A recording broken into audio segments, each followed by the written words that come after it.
साल बाद एक बार राजस्थान में गोलियों की तड़तड़ाहट सड़कों पर फिर से गूंजी है। करीब 5 साल पहले 2017 में आनंदपाल को पुलिस ने मुठभेड़ में मार गिराया था। राजस्थान की जराइम दुनिया का बेताज बादशाह माना जाता था। ये माना जाता था कि उसे कोई भी छू नहीं सकता था।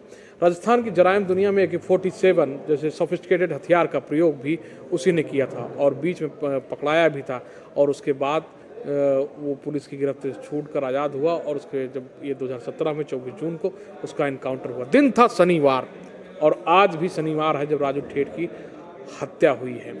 अब राजू ठेठ की हत्या कैसे हुई, क्यों हुई और शनिवार के दिन ही क्यों हुई, ये बताने के लिए हमारे साथ हैं अपराध संवाददाता तिवारी जी और ये सारी चीज़ ललित तिवारी जी, और ये हमें सारी चीज़ें बताएंगे कि आखिर शनिवार का दिन क्यों चुना गया और शनिवार के दिन ही राजू ठेठ की हत्या क्यों हुई। मैं आपको एक चीज़ बता देता हूँ कि राजू ठेठ जो है आनंदपाल जो गैंगस्टर था जो मार दिया गया पुलिस एनकाउंटर में, उसका सबसे बड़ा विरोधी था और राजू ठेठ ने जेल के अंदर आनंदपाल की हत्या कराने की कोशिश की थी। उसके बीच में उस गोलियों की बौछार के बीच में बलवीर बनूला जो उसका बहुत अच्छा साथी माना आया गया था, उसने आनंदपाल की जान बचाई थी और तब से लेकर वो बदले की तड़प कायम थी। तो किस तरह से सारी प्लानिंग रची गई 5 सालों में और किस तरह से लॉरेंस बिश्नोई, काला जठेड़ी और आनंदपाल गैंग के बीच क्या संबंध है, इसको बताएंगे ललित तिवारी। कैसे देखते हैं आप इस पूरे घटनाक्रम को? जी बिल्कुल, सबसे बड़ी बात जो आज निकल के आई है सामने, आज शनिवार का दिन है और शनिवार के दिन ही जो गैंगस्टर आनंदपाल थे उनकी हत्या की गई थी। और जो आनंदपाल की हत्या का जो पूरा जो मकसद था, जो SOG की पूरी जो देखरेख में जो ऑपरेशन चल रहा था, उसमें आनंदपाल और राजू ठेठ की अगर बात की जाए तो दोनों एक दूसरे के कट्टर दुश्मन हुआ करते थे कि दोनों में वर्चस्व की लड़ाई थी। दोनों एक दूसरे को कौन आगे है कौन पीछे, इसी में दोनों का पूरा जीवन गुजरा। मैं तो ये कहूँगा कि पूरा समय इन्होंने इसी में ही गुजारा, दुश्मनी में ही। वही बात करें आनंदपाल की तो वर्ष 2017 की बात है जब आनंदपाल का एनकाउंटर हुआ था। उस समय जो आनंदपाल का खास व्यक्ति था, श्रवण नामक व्यक्ति था, जो चूरू के मालासर गांव में जो जहां ये ठहरा हुआ था आनंदपाल, तो पुलिस ने जब श्रवण को और जो आनंदपाल के भाई उसको गिरफ्तार किया था तो दोनों से लंबी पूछताछ हुई और लंबी पूछताछ के बाद जब वो बता नहीं रहे थे कि आनंदपाल किस जगह छुपा हुआ है, तो उन्होंने उनकी एनकाउंटर, पुलिस ने उनको धमकी दी कि अगर वो उन्होंने नहीं बताया तो एनकाउंटर कर दिया जाए।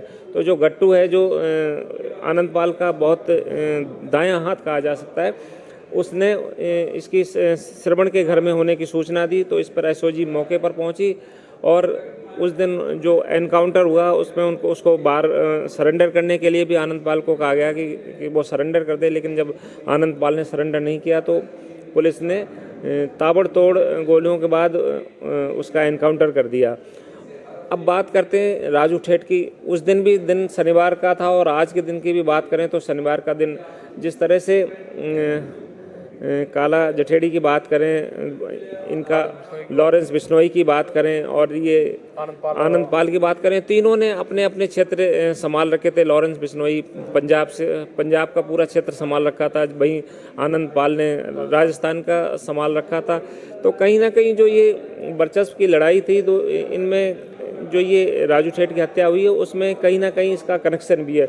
और एक बात और निकल के सामने आ रही है कि जो आनंदपाल है उसकी जो प्रेमिका थी लेडी डॉन अनुराधा, उसका भी इसमें कनेक्शन सामने आया। बताया जा रहा है कि राजू ठेठ को मरवाने में अनुराधा का बहुत बड़ा योगदान है। हालांकि पुलिस ने अभी तक इस मामले को क्लियर नहीं किया है। पुलिस का ये कहना है कि जब तक हम पूरी जांच पड़ताल नहीं कर लेंगे तब तक इस मामले का हम खुलासा नहीं कर सकते, ना ये कह सकते कि इसमें किसका हाथ है किसका नहीं है।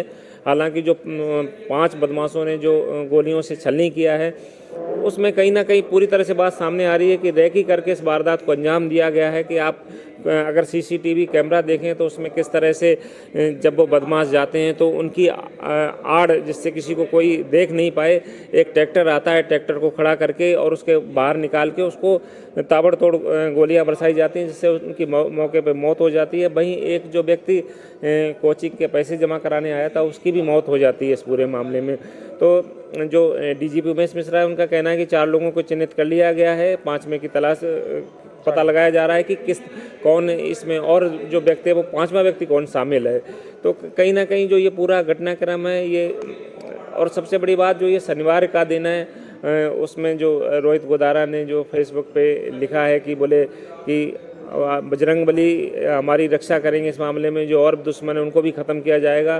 तो कहीं ना कहीं जो ये पूरा आपसी घटनाक्रम एक दूसरे से लिंक करता हुआ नज़र आता है। लिंक करता हूँ। देखिए इसमें दो बातें बता दें कि जब शराब का धंधा जो गुजरात तक का जाता है और पंजाब से माल उठता है और राजस्थान के बॉर्डर से होते हुए गुजरात तक ले जाया जाता है, उसी पूरे ट्रैक रूट को कवर करने के लिए, उसी धंधे पर काबिज होने के लिए आनंद पाल, लॉरेंस बिश्नोई गैंग और काला जठेड़ी ने उस समय हाथ मिलाया था। तीनों एक साथ मिलकर काम करते थे। अनुराधा जो है इसमें पूरा कनेक्टर का काम करती थी, वो पूरा गैंग संभालती थी और उसी तरह चलाती थी। तो कहीं ना कहीं जब ये भी माना गया, जब आनंद पाल का इनकाउंटर हो गया, कि आनंद पाल के लोकेशन की टिप किसी तरह राजू ठेठ के गैंग ने पुलिस को मुहैया कराई थी, जिससे जब वो खुद नहीं काम कर पा रहा था तो वो काम पुलिस ने किया। और उसको मतलब तो यही वजह है कि आनंद पाल के गैंग मेंबर, जो पुराने गैंग मेंबर हैं जो उसमें चलते हैं, तो उन्होंने उस चीज़ को याद रखा और उसका बदला लेने के लिए पिछले दिनों पूरी तरह से प्लानिंग की गई। और जो आज के दिन आप देख रहे हैं कि सुबह सुबह राजू ठेठ की गोली मारकर हत्या कर दी गई।